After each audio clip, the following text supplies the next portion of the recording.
Hello, and welcome to the DCL Learning Series. Today's webinar is titled Unlocking Seamless Documentation Evolution, Migrating from MadCap Flare to IXIA CCMS, and transforming MSWord and more into DITA. My name is Marianne Kalahana. I'm the VP of Marketing here at Data Conversion Laboratory. And before we begin, I want to let everyone know this conversation is being recorded. It will be available in the on-demand section of our website at dataconversionlaboratory.com. We plan to save some time at the end of our conversation to answer any questions you have. So feel free to submit questions as they come to mind. You can do that via the little questions box here in the GoToWebinar control panel. So I'd like to quickly introduce my company, Data Conversion Laboratory, or DCL, as we are also known. We are the industry-leading XML conversion provider, but we do much more than conversion. We believe that well-structured content is fundamental to fostering innovation. And the services presented on this slide speak to DCL's core mission. Our core mission is transforming content and data into structured formats. So some of the solutions you see here, like semantic enrichment and entity extraction, migrations to content management systems and tools for content analysis. Everything we do is architected around supporting that mission. So the bottom line is, if you have complex content structure or data challenges, we can help. So we have a lot to cover today, and I am thrilled to introduce today's speakers. My colleague, David Turner, is with us today from just outside of Dallas, Texas. David is DCL's digital transformation consultant. He's an industry veteran in the areas around content management and content structure, and he's particularly adept at demonstrating the business benefits of digital transformation and helping organizations identify ROI to gauge investments in system structure and semantics.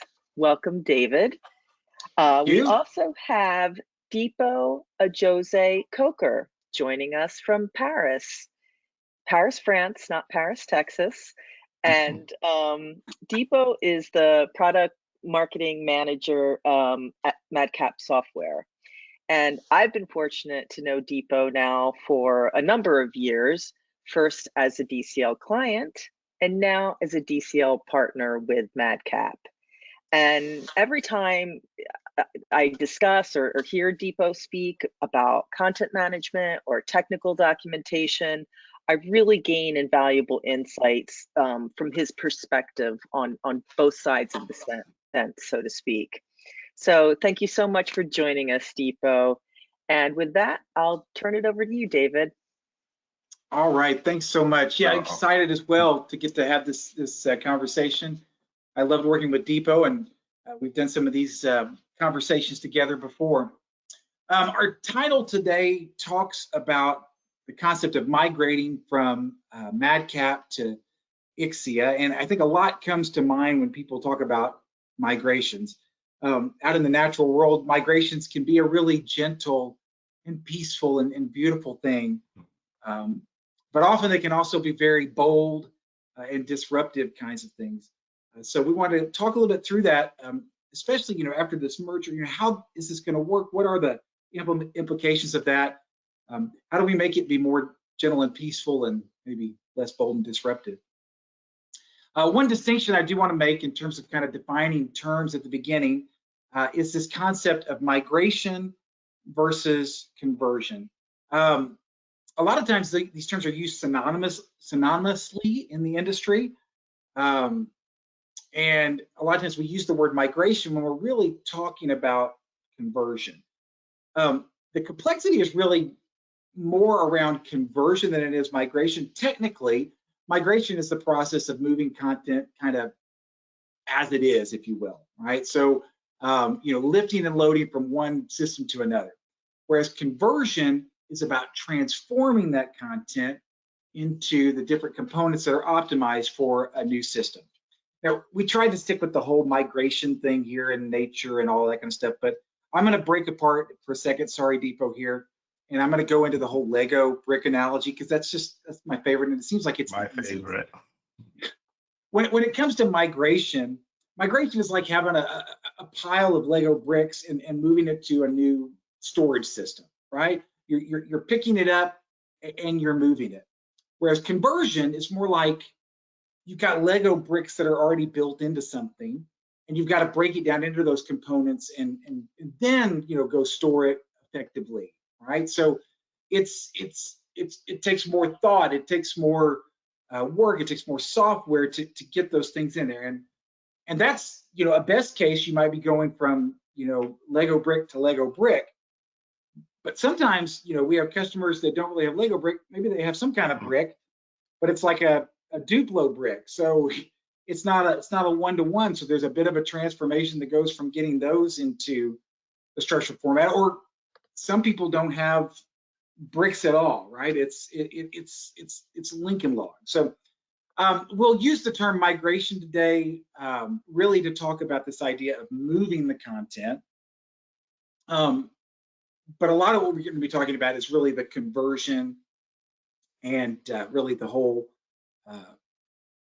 transformation of the content, if you will. All right. Now, what got this all started was that there were a couple of big pieces of news. People, you probably recognize these headlines. These mergers were, kind of shook the industry a little bit and kind of led us to our topic today. So I want to just really start by maybe letting you talk a little bit about the vision here in terms of what MadCap is thinking by bringing into the fold IXIA and then also Xilinx. Okay, thank you very much, and thanks, Marianne, for that super introduction. Basically, MadCap software has always been a pioneer in creating help authoring solutions, and MadCap Flare has been out there for ages. We added Central onto it, and the panoply of tools that help to make sure that you're creating content intelligently, you're working smarter and not harder.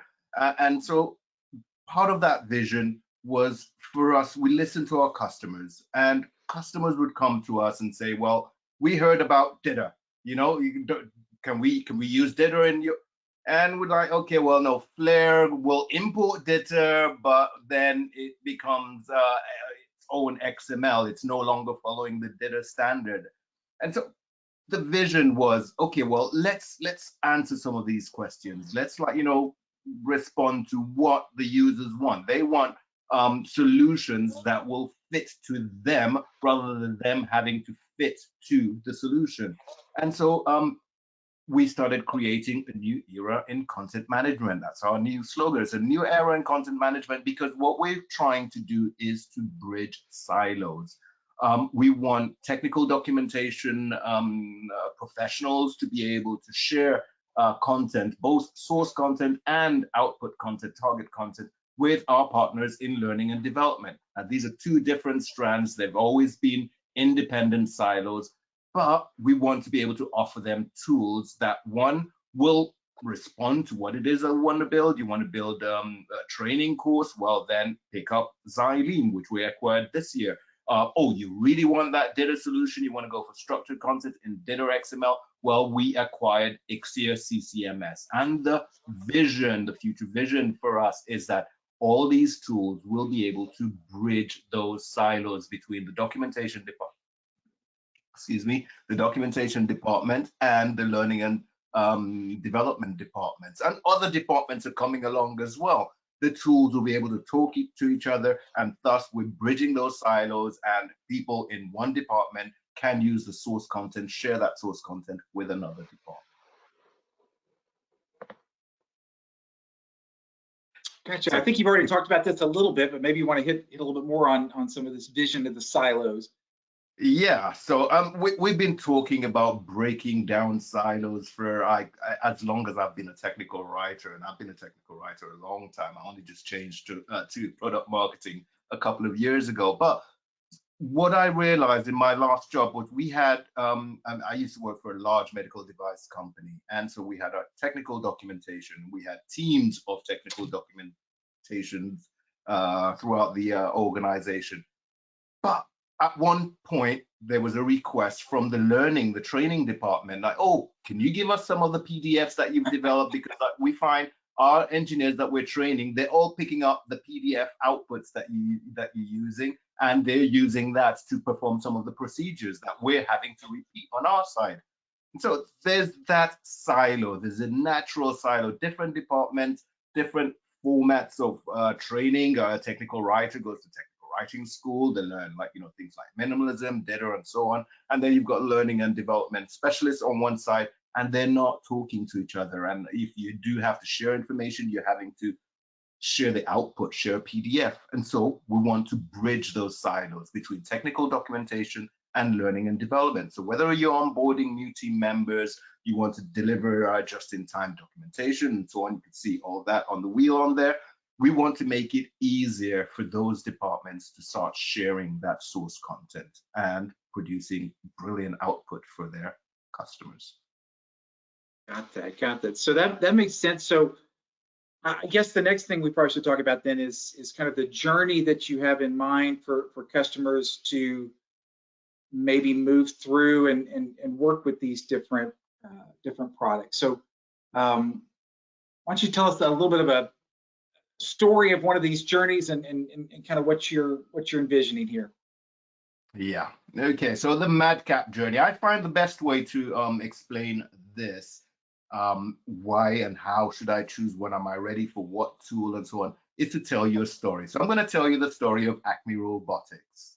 Their product, an analytics robot, little company, one owner, and they had one technical writer just to make sure that they had the documentation for that robot. And they produced a user manual and a service manual. Now, when they started off, as most companies do, you start off in Word or Google Docs or one of these non-technical writing tools. They're great for linear documentation, but they're not great for creating technical documentation. Now, as the company grew, they were selling more and they got a few more products. And then they started having certain issues, certain pain points. So they wanted to be able to reuse content from product A, the analytics robot version A, to the analytics robot version B. They needed to have consistent terminology between both of them. There's no point calling the tail a tail in one and something else in the other one. And maintaining that documentation, making sure that they're not having to wait 6 weeks after the robot is ready for the documentation to eventually be ready. And so they thought of, let's get a proper help authoring tool, and they went for our desktop solution, my MadCap Flare, and that helped with their growth. And then as time goes along, successful company, they started acquiring other companies and the team started growing. And so that grew up to 6 technical writers. They were producing more manuals, 3 manuals, 6 service manuals, and now they have 3 products. And so, well, because they've got 6 technical writers, they're not all based in the same office. They were starting to have issues with, okay, so who's updating what? Oh, can we quickly get this reviewed? Let's collaborate on this. Can I share this content with you? And so, well, they added Central on to provide that collaborative experience, the review experience, being able to also host that content online, so they didn't have to pay for a whole different hosting server for their website where they stored their technical documentation. They got real-time project tracking, real-time collaboration, as I mentioned, but also add to that, they had version control and workflow management, which meant that now whoever needed to sign it, they had a workflow. You've got a document, you finish writing it, you send it for review and approval, that goes through the workflow. Things are set up to start and stop automatically. The SMEs are able to access that documentation and make real-time comments in it with the technical writer there to easily and quickly correct that. And they were in different offices. And so basically everything is on a central repository in the cloud. Each writer has Flare on their desktop, and they've got Central to communicate with everyone. Again, expansion. I mean, they were doing really great, you know. So what happened? They expanded, they bought more, and they started getting contracts with hospitals, because these robots were actually proving very useful in, like, you know, in the operating room and serving, like, you know, bringing the food up to the patients in the wards. And so, like, they were expanding, growing at an exponential rate, and the team grew to 10 technical writers. They were now creating 4 user manuals, 10 service manuals. They've got 4 products now, and one of them is regulated, the one that they were selling to hospitals. But also, because the robots, like, you know, grown, and, you know, the company has grown, expanded, they also have instructional designers who are training their now 250 odd employees, serving their 2,500 customers. And so the next challenges that they had was being able to look forward in time and scale that documentation. They know that, hey, the way things are going, if we keep growing at this rate, we're going to end up with, like, you know, 10 products at the end of like 3 years. We're going to have issues trying to make sure that we're scaling at the speed that we want to. Now, you can scale with Central. However, they had other considerations that they wanted to take into consideration as well. And part of those was like traceability, reporting, quality management system tool integration, so being connected to databases, requirements databases, and so on. And obviously that's scalability. And so they needed to move into an enterprise class content management system. Now, enterprise class content management, there's a few of them out there. IXIA CCMS is a DITA-based XML enterprise scale CCMS. And so they said, well, hey, technical writing team, we found this great tool for you. It's got a web interface. You can do everything that you can do. You can even do a little bit more. And it's based on the DITA standard, which is world known as one of the superior standards for writing technical documentation. But at the same time, we don't want to have to train the instructional designers in DITA. You guys, you know, you've done your masters in technical writing. They've done their masters in, like, you know, instructional design. Why do we need to train them up again? Let's get them a tool that is suited for them. So they got Xylem for that tool. And so within the same company, you've got 2 different CMSs. One is a component CCMS, and the other is an LCMS, a learning content management system. And these were able to serve their needs. And like I said, the vision for the future is that these tools will start talking to each other. We've got some big surprises coming up this year, but these tools will start talking to each other, and they'll be able to exchange a lot of information between themselves. XML is a standard. It's open to that. It's made for that sort of exchange. So I think, like, you know, that sort of story gives you an idea, lets you know when to choose what. Well, yeah, and I mean, I can see the vision from this, at least. It's a nice linear story. You know, I start out with I got a couple of writers. I can use Flare. Maybe I grow to a couple of sites, so I want to have some, you know, version control and things. So I move to Central, and then maybe I've got, you know, multi-site. I've got a lot more writers, and I need to get onto a standard, and maybe I need a different needs. So now I need to move to IXIA. Oh, now I want to bring on my training department. So let's bring on, you know, Xylem, so I can get all that learning content in there.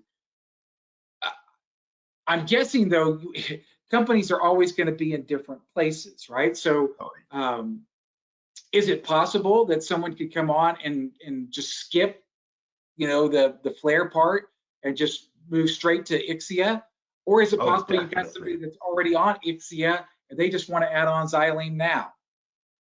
Oh yeah, I mean, you can come in at any stage you want. Well, apart from Word, we don't do Word, but you can come in at any stage you want. If you are ready to go directly from Word to IXIA CCMS, well, design your content strategy, talk to the experts, speak to consultants. I mean, DCL, that's one of the core things that you do. You help with that content strategy. You help with analyzing that content and then preparing it for that conversion from Word XML to DITA XML if they're moving to IXIA CCMS, for example.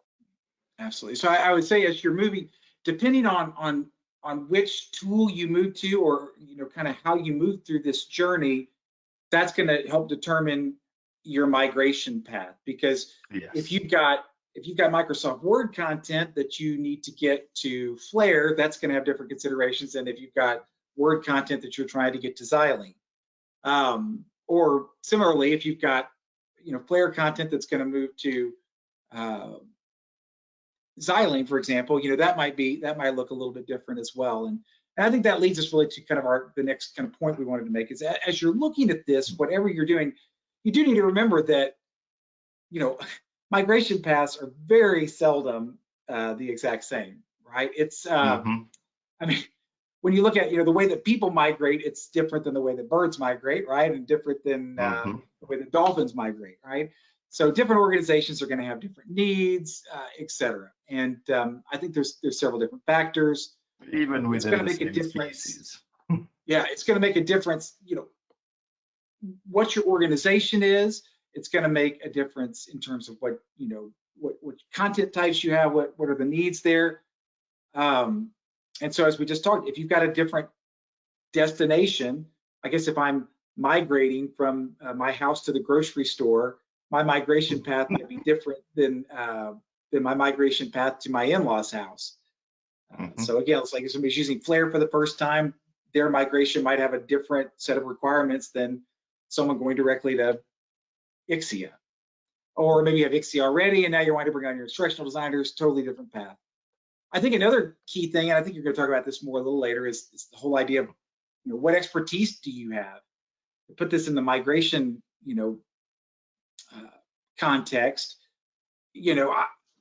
I might know lots of shortcuts, to get from point A to point B, whereas, if I use Apple Maps or Google Maps or one of those, it might take me a very standard way to get someplace. So somebody who might have expertise might be able to get there quicker, but other people might need to follow a different path. I think the amount of content that you have is going to be a factor in here, and really, like you said, the number of writers. All right, another thing, you can a lot of times be really nimble if you have a small amount of content. There's a lot you can do to kind of do it yourself. But when you start to get bigger and bigger and bigger, and you need to scale that thing, it really changes things. Totally. Yeah, and I think another big thing, is just really figuring out where are you right now. If you're going to try to pick the right migration path and the conversion that goes along with it, you really need to stop and just take stock a little bit of your content maturity. So I took this from Scriptorium. Our friends over there, they have an article on this, which we have a link here. Leanne, if it's possible, to throw that link into the chat or whatever, that's probably would be helpful. This work is actually based on something that, what's her name? Bailey. Rahel Bailey, yeah, did back in 10 or 15 years ago. But in any case, so the idea here is that different organizations are in different places with their content. If you're in a siloed, well, that means your content's being developed in all these different places. You don't have any synergies. Whereas if you move to managed or strategic, you can read these definitions all here. So in terms of choosing your migration path, if your organization is in a place where you're siloed, your path might start not by choosing a tool, but just by trying to establish some standards for terminology. Instead of hiring DCL to do a bunch of conversion work for you, if you're in the siloed part, your better first step might be hire a consultant. But as you get further up the chain, maybe if you've unified content delivery, but your authoring and your delivery processes, those are a mess. That might then make sense to look at a CCMS, and but I think there's lots and lots of different factors. While I consult with people around this and ask people a lot of questions, you've been in the trenches. You work for a product company now, but you were a tech writer. You've done at least one of these initiatives, if not more. There's really, I guess, a lot of factors in choosing that pathway. So I'll go ahead and click to the next slide. I'll be quiet and let you just talk a little bit more about what's your experience And what are some of the key things that you've thought of in choosing a pathway? Yeah. So, like I said, I used to work for a quite large medical device organization, and as such, you can imagine, like, the amount of content that we had was, massive. Yeah, I can't even remember how many different service manuals, and like there's a different modalities that were involved as well. So different departments building different bits of equipment, and so like there was quite a huge volume that we had to take care of. And so with that sort of approach, there's different pathways that you can take towards migration. You can either go a direct migration, i.e., well, just take everything, convert it, and then move over to the new system and start publishing from there. That might not always be the best bet, especially if you have like complex content and like high volume, because you're just not going to be able to properly test that everything went over correctly and displayed as you want. There's a theoretical display of what you want, and then when you click that publish button and then things don't look exactly right, you're going to want to like maybe change one or two things. You don't want to have to convert it everything and then have to go back and do that. We also had to consider like the organizational capacity. How many writers? Hey, before you move on, can I ask you a little bit about that? So what I'm hearing and what I would say in all this is that I think that's your tools. You guys have a lot of built-in tools, right? Like most times you'll have tools to say, hey, you can automatically import this Word document and we can convert it to XML. Now you might have to do a little bit of prep, or you might have to do a little bit of cleanup. But if you've got 5 Word documents, then that's your path, right? Let's just do that. If you've got 5,000 documents, even if you get a migration partner that says, hey, we'll move all 5,000, we'll load all those Word documents for you. If somebody still has to go through and one by one prep them /or clean them up and convert them one by one, you need a different path, right? Yeah. And similarly with complexity, if you've got things that are very, very simple formats with very little tables and very little in the way of cross-referencing, you might be able to do some of that yourself. But when it starts to get into the weeds, you might want to go a different path. That's what you're saying, I'm thinking. Yeah, an example of complexity is having the one product, one main product, but you've got to tweak it for the different markets. And so one of the issues that we had was for the Japanese market, there was a new product that we developed, but the clinical trials hadn't been done over there now. The assumption was like, we've got clinical trials, we can sell this worldwide, let's go for it, boom, boom, boom, heads down, and let's go for it. However, just before it came to like, time to sell the product on that market, we got like a no, you did not do your clinical trials on our population, and our population has proven different statistics from the European clinical trials that you did. And so we had to then find a way to exclude some of that information, and the right information. Now, in one page, you might have a sentence over here, a paragraph over here, and so on, that's referring to that thing. You've got to find a way to like, remove those. And doubling a Word document and then removing those paragraphs, that might work if you've got like, 5 documents, like you said. But when you've got like, 1,000 of them, it's just not conceivable. Even a find and replace will end up making mistakes inside of your documentation. And so yes, a hybrid or gradual approach is most appropriate when you've got like, complex and voluminous content. If I look at like, organizational capacity, like, what's your team's bandwidth? Do you have someone? I was pretty much seconded over to the migration project. And so most of my time was spent dealing with like, migration issues, planning, speaking with consultants, speaking with DCL, going back and forth with trials, matrices, and all that sort of stuff. And then also communicating to the team and to the other stakeholders within the organization as to what was going on, what the expectations were, and what the reality was at that time, at that point in time, any delays and all of that sort of stuff. You've got to consider that in making that decision. Do you have the bandwidth to dedicate all your tech writing team to creating that conversion, and all of them are focused on that, and the product can just keep going on? You don't need to release. If you're releasing every month, you're definitely not going to have, the bandwidth. However, if you've got a longer cycle, then there's something that you could possibly consider. Yeah. And I think that could also be a hybrid approach. I mean, we're doing some things with Xylem right now where there are scripts that are being written to do some things, but because of a deadline and some organizational capacity, that's it. We're supplementing that. And we're coming in and say, okay, so they did steps 1 through 6. Now we're going to take steps 7 through 10 and knock that out so they can get this done. And meanwhile, they can go focus on another part. That's it. Business continuity. I sort of said that a little bit in that, are you delivering monthly, or do you have a longer delivery cycle?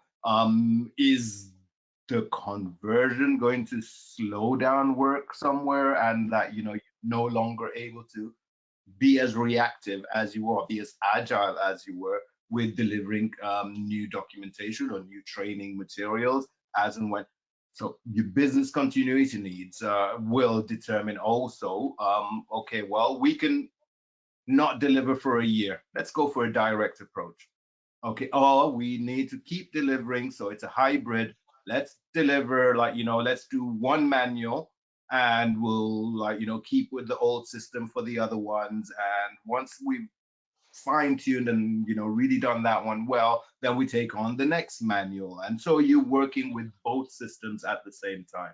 The gradual approach would be that, well, you're not really updating the other stuff, so you test out the waters, if you want, start create, convert one document, update it, and so on, and the next document, and you're doing this a little bit at a time and not the whole thing all in one. And then, your strategic goals. Is speed to market important to you? Are compliance or requirements important to you? If compliance is important to you, you have got to think of a way to explain any changes in your documentation. Now, one of the things we could do, what we did during that migration, was when you've converted, you can count word for word that each single word was accounted for in the converted content. However, when you publish, it's not going to look like that. We went from FrameMaker. It's not going to look like the FrameMaker content. You've created a whole new style sheet to make that thing look good. And in doing that, you might be breaking some compliance rules. So things like page breaks on certain elements, keeping a notice, a safety notification with the step. If you've not planned for that, and then that in your Word document, they were always on the same page, everything looked brilliant, but when you moved it over into XML and you created that PDF from it, then that warning message was going on to the next page. Now that can create a dangerous situation, because you always want to see a warning message before performing the step. So that can create compliance issues when it comes to validating the converted manuals. Speed to market, again, it's a question of is continuing to deliver as soon as you finish building the product, is that important to you, or is it something that you can skip for a little while? Put those into your considerations in order to eventually choose your pathway.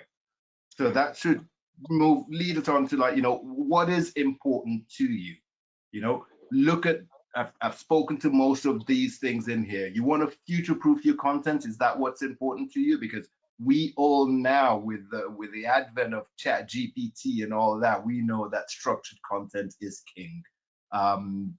Basically, structured content allows you to add metadata to that content. It's in XML, so you can always add attributes and things like that, and you're adding metadata to your content, which helps in training large language models, because it's machine readable XML.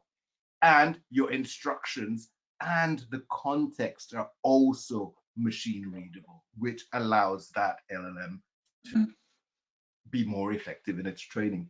Do you want to reuse your content? I mean, I spoke about our vision. Do you want your learning and development departments to eventually be able to pass content over to the tech docs, or do you want them to be able to pass over? Do you want to be able to furnish another department, maybe your legal department with data sheets and things like that? You know, all of that you want to, that's future-proofing your content in choosing a right decision to migrate to structured content. That means, like, you know, you're preparing for all of these.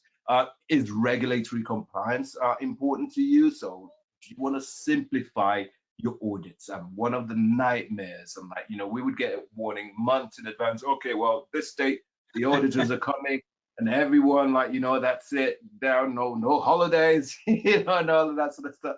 Well, okay, well, we could take holidays, but the idea was everyone had to prepare. Now, if you've got a system that, you know, at the click of a button, it will prepare that audit report for you, that is totally 100%, you know, trustable. Hey, you know, that is something that is really important to you. You want to spend less time preparing for and then fixing, you know, defects that are found during an audit. Do you want to enforce the structure, or do you want your system to be able to speak with other systems? I mentioned like a requirements database. You can link those to the topics. And so if one requirement changes, you know all the topics that you've got to go and update, you know, and that way you've got less work doing an impact analysis on that content. Reusable content, optimizing go-to-market, so full traceability and audit tracking. If that's important to you, then you want to start, you know, go looking at structured content in one form or the other, DITA or XIASOFT structured content. Efficiency and consistency, that's always important to everyone. I don't know of any business that does not want to be more efficient, but these tools are there to help you do that. And then last but not least, workflows and processes and templates. Do you have a standard set that you want your service manual to always be delivered in this format and always be presented that way? And we've got studies. I mean, everyone knows if you present the same information, different information, but in the same format, in the same layout all the time, it's easier for someone who's used to reading that documentation to find what they want. You know which parts to skip immediately. Your eyes will float to the important areas. And so, like, that's your templates that you want to create, workflows for reviews and approvals to make sure that you've not left out that one important person that then means that the whole verification is no longer valid, or being able to just verify that you've covered all the points in your requirements. And then one of the greatest things on the IXIA CCMS side, it's its ability to have dynamic release management. That's what we call it. It's simply stated, branch and merge. You've got your main trunk, and then you've got you're allowed to start developing something that might or might not be integrated in the product at a particular point in time. So you've got this great new idea, something that you're adding, add that on to, you'll be able to create a branch for that feature, develop it, and still keep publishing from the trunk. And then eventually, when it's ready and approved, you merge that back in. And so to I went ahead and just transition to this slide because it sounded like you were trying to hit on some of the unique things. I thought it'd be good to just kind of hit from a high level, you know, your products and what's where. Perfect timing, because basically we've translated what those pain points are, what is important to you, into the features, into some of these features that you see on here. So if you take a look at this, and this will be available on our website, you'll be able to go over and download it. We'll provide it as a downloadable resource for you as well at the end of this webinar. But if collaborative authoring and review is important to you, you take a look at that line, all our products do that. However, if you then want to take a look at something that may be primarily built for large teams, for large learning teams, then looking at that line, you see that, well, XILEM is the best choice for that. That's an enterprise class learning content management system. And if you're looking just for large technical writing teams, then the dots go on. You can use Flare with Central, or you can choose IXIA, which is like, fully 100% compatible. There's no point going through the whole table. I think, reading out a table, but it's probably been screenshotted a few hundred times. Gives you a good idea. All right, so let's say somebody decides that they want to move forward. What else you got to think about? That brings us to the discussion of barriers, right? What could possibly go wrong? As I look at this, I think about a few things, and I'll bring one up, and then I'll ask your thoughts and your advice.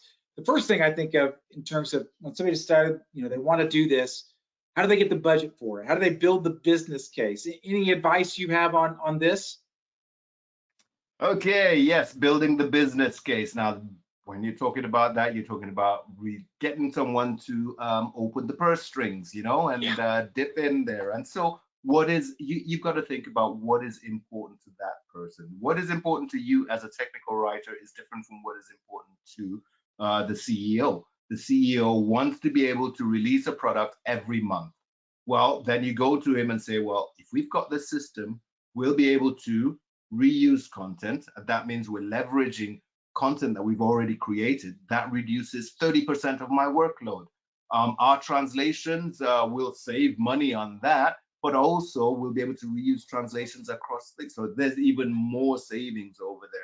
And so basically what you want to do is look at what is important for the person that you're speaking with. If you're speaking with the regulatory department and you're trying to get their buy-in, well, what you want to be talking about is the full traceability that you would have with a CCMS or an LCMS that is able to provide you with a report of what's changed, when, where, and who signed off on it as well. With Darwin, we've got brilliant analytics in there that will then allow you to report on everything from the source content, but also on the outputs as well. Like, how is this content being used? If you mention that to your manager in that, hey, I can tell you which topics are being consulted, which topics are being searched for but not found, and that way we're better able to answer what the client wants, then hey, you've got his buy-in. And by doing that, you're reducing costs of the service center or of the online center. So again, you want to pick these things that are important to you, but translate it over into what is important for the person you're speaking. And I know another thing we often talk about, and we've done this actually with both people trying to build a business case for an IXIA and for a Xylene purchase. We have a tool at DCL called Harmonizer that basically allows you to look at large content sets and identify how much reuse there is. So a lot of times when people go to their management, they go, oh, one of the great benefits is we're going to be able to reuse content. And their management says, well, how much content, how reusable is our content? And they go, well, they try to just guess. Yeah. Because Harmonizer can give them like real numbers. You can run a report and say, look, 45% of our content is reusable. But this is not about Harmonizer Day. This is about barriers. So another, I guess, barrier is content formats. We've talked about that a little bit. We'll just kind of go through that a little faster. I think you're going to talk about this more in a second. But getting content from Word to XML, it can, in some ways, it can be easy. In some ways, it can be really challenging. Other formats, going InDesign or FrameMaker to, an XML format, there could be some real challenges, and that's where DCL can really help and consultants. But in the interest of time, I'm going to go to. Oops, I didn't mean to do that. In the interest of time, I'm going to just hit on one other barrier, and that is what I think is the biggest one. We could do an entire webinar on this, but we'll spend 1 or 2 minutes, and that's change management. People don't like to change. So what advice do you have as they prepare for this? It's one of my favorite content strategists say, tools are easy, people are hard. People don't like to change. However, usually people put up a resistance to change if they feel it's being forced on them. So you've got to find a way to encourage, to cajole, to show what that person is getting out of it. So you've got training barriers. So like, somebody who's, nearing retirement feels, I don't want to have to learn all of this again. Well, then you maybe find ways of including that training in what they're doing. That's one of the hardest things to do, is like, get people to learn new things, especially if they don't want to. What are you going to gain out of this? Well, that repetitive work that you were doing, copy and pasting between 16 Word documents, well, that's going to go out the window now, and then you're speaking to maybe the documentation manager, and like, you're going, okay, well, you kept going on that the new person kept formatting their tables with gray backgrounds and like, left aligned and so on. Well, by implementing something that has publication, central publication, then, well, you're removing that, little issue that you're having with that person. So it's a question of like, finding, again, it's pain points and finding ways to alleviate that. Train your staff, keep them informed as to what is happening, keep them informed as to why you're making the change. Some of the reasons might coincide with what they've been thinking. And you've got to find a champion also within your organization, within your teams. And I think from a content perspective, there are things too, right? So you've got, if people are getting a brand new system and they're having to go through all this change and training and worrying about getting this into their workflow. If they then, now you have to add on top of that, oh, by the way, you've got to prep content and you got to clean up content after you've converted it. A lot of times that's what puts them over the edge. Or if they go to use this new reuse feature and there's no content for them to reuse because they haven't migrated it yet, and they're having to create everything over from scratch.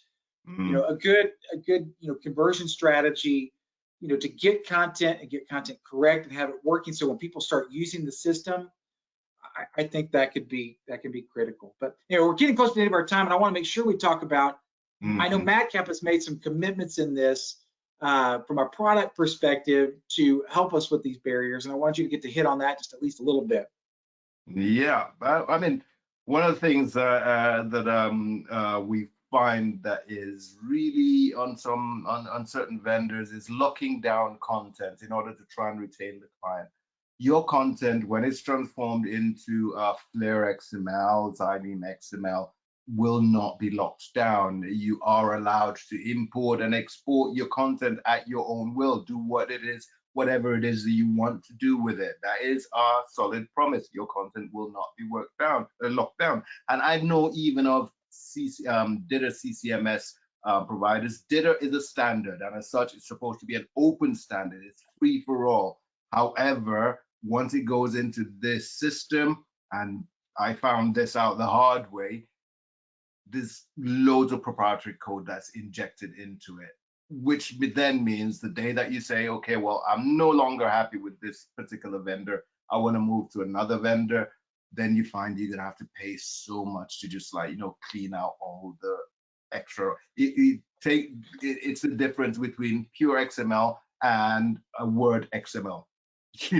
All the Office, MS Office code and all of that's imprinted in it is there to sort of like, keep you within the Microsoft family. Tools are going to be made available, and there's some of them that are already available. So to easily convert a Word document into pretty much any format, one of which is DITA. Export tools, analysis tools are going to be there. And like, while you can do some of these yourself, like, import the odd document and all of that, when it comes to like, doing your volume content, I would still recommend talking to a consultant and getting a consultant company involved in that particular thing, particular import and export and analysis of reuse, like David just mentioned with Harmonizer. And also we've got dedicated solutions teams. So we've partnered with DCL for that conversion aspect. We've partnered with many other organizations for content strategy, but also for like, creating the different outputs that you've got. We've got consultants who are ready there to train your company, hold your hand all along the way. And in-house, MadCap has onboarding specialists. Each solution has its own dedicated, so it's not just someone on the Flare side who's trying to onboard an IXIA DITA XML person. It's someone who knows DITA, who's specialized in that, that's going to help hold your hand and onboard you to make sure that you brilliantly, you're happy with the solution. And our customer success teams are like world class, ready always to be there to answer any questions that you might have. The goal is to be successful using our software. Absolutely, and I like to hear that. And there are some great tools available. From the partner perspective, when do you use an import tool versus when do you use a conversion partner? A lot of that's going to depend again on your use case. I tell people all the time. A lot of people are familiar with the idea of converting a PDF into a Word document. They have a nice standard software for that, and it's easy, right? You click convert, and your PDF becomes a Word document. And if you've written a novel and it's just basically straight text, it'll come out perfectly. If you got a couple of tables in there and maybe a footnote, you might have some challenges. But again, if you don't have a lot of content, it's pretty easy to clean up. But then if you've got if you have a mountain of content, if you've got 1,000 pages of content, do you want to go through and clean all that up, or do you want to hire a professional who has different tools and better tools? And that's really kind of the same thing here. It's pretty easy to get a Word document into XML, or even a small amount of Word documents can be brought over, and maybe you have to do just some minor cleanup. But then you have to start and look. Where do I need to bring in a partner? And I know MadCap is committed to having the solutions team to help you find out, make the right decisions about when the tool makes sense and when a partner makes sense. So anyway, we've talked about the pathways, we've talked about the barriers, we've talked about your commitments. Let's talk about getting started. What are some things that you can do to start getting ready for this? Okay, so now, while you might not be in a structured writing tool already, you can start applying some of the principles of structured writing, just for the bare fact that it does help with creating great content.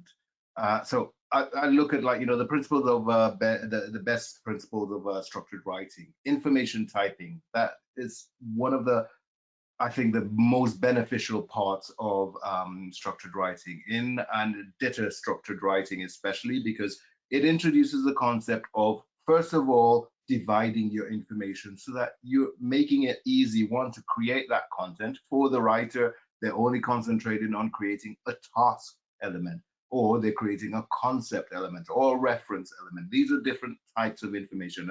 Looking through the inputs that you get and then sorting those out will allow you to better create that content. But also, the DITA, DTD also prevents a mixture of types of content. And so you can start doing that just by applying that on paper. Look at the content, create a Word document and title it concept, and then the title of the concept, and start doing that, manually, in order that you're preparing. You want to also look at the granularity. You don't want 16-page documents anymore. And even if you're in Flare is XML, it's topic-based writing. However, there's no limits as to how long a topic can be. What you want to do is start reducing the size of your topic so that it's easier to reuse. It's easier to reuse a paragraph of information than a page of information, because you might have different elements in that page that you want to put in there. And that leads on to reusability. The granular your content, the more reusable it is. However, you've got to watch it. Don't go too granular. Don't start creating files with one word in it. There's just no point. Use variable in that case. And then semantic tagging. Start applying semantic tags to your XML. If you're in XML, if you're in Word, it might be, I don't know how you would do that, but you could maybe put it in brackets, just a sort of a context type thing. Audience is this, meant for this product, and so on and so forth, that you can add maybe even as the comments in the Word document. And in preparing for the journey, don't do it by yourself. Talk to the consultants, talk to people who have the expertise to do this. You know, they've got the experience and expertise to help you along the way. And I'll just add on quickly to that, that really consultants are so critical, because while we focused on talking about migration and conversion today, there really are a lot of factors. And I just listed a couple here. What's your content model gonna be? What's your reuse strategy? What are your workflows? What are your metadata and taxonomy needs? There's all of that. So anyway, Timo, we got 5 minutes left. So I know we want to get to a couple of questions that are there. I'll let you throw in here just a couple of last essential strategies and considerations, and then we'll head over to the questions. Yeah, well, basically, I mean, it's all on there. It's underestimate nothing and plan for everything. Something will go wrong. Don't worry about it. Something will go wrong. So just like, have a plan B for pretty much everything. Having a content audit will help you then develop that strategy, know how you want to divide that content, what sort of outputs, and how you want to mix, create branches, and so on, and so forth. You must keep your teams trained. It's ongoing training. Yeah, learn about DITA. You do that the first few months, and then nothing else after that. That's just basically heading for disaster at some point. Mind the compliance gap. I did mention that. Make sure that you are able to trace everything. And in being able to trace everything, if you're documenting all the steps of your conversion process, then that is going to help you to mind that compliance gap. And finally, I'll say the perfect, sorry, the enemy of perfect. Perfect is the enemy of done. Sorry, I just got that all wrong. Perfect is the enemy of done. Yeah, so it will not be perfect the first time around. You can aim for perfection, but be ready to accept good enough to go. Well, thank you, Tipo. And Marianne, I apologize. I didn't leave nearly enough time for questions. I know, I'm so sorry, but that's okay. We have a lot of questions. We're not going to get to all of them. So I want to let everyone know who submitted a question. Absolutely, Deepo or Deepo and David will be getting in touch with you to answer questions outside of this forum. We have a couple similar questions, so I'm just going to kind of combine a few into one. But Deepo, can you speak to tools or assistance for that migration from Flare to DITA, Flare to IXIASOFT? What can be done to make that conversion process easier? That would be that slide where I mentioned applying the principles of structured content. First of all, try and get that structure in the source as right as possible, so that you're able to apply a conversion matrix to it. And so I could take the FrameMaker example. You've got character styles and line styles, I think it is. Well, make sure that it is applied uniformly and the same way. And if you're in Word, it's even worse, because adding a bold to a particular style creates a new style. And when you have a plethora of styles within your documentation, it's going to be hard to say, like, for every header one, create a new topic. That's a kind of matrix that you would use. In terms of tools, Flare has a built-in converter in there. However, it's not for massive loads of documentation. It will help you out. I mean, you can use it to convert 6,000 documents if you want.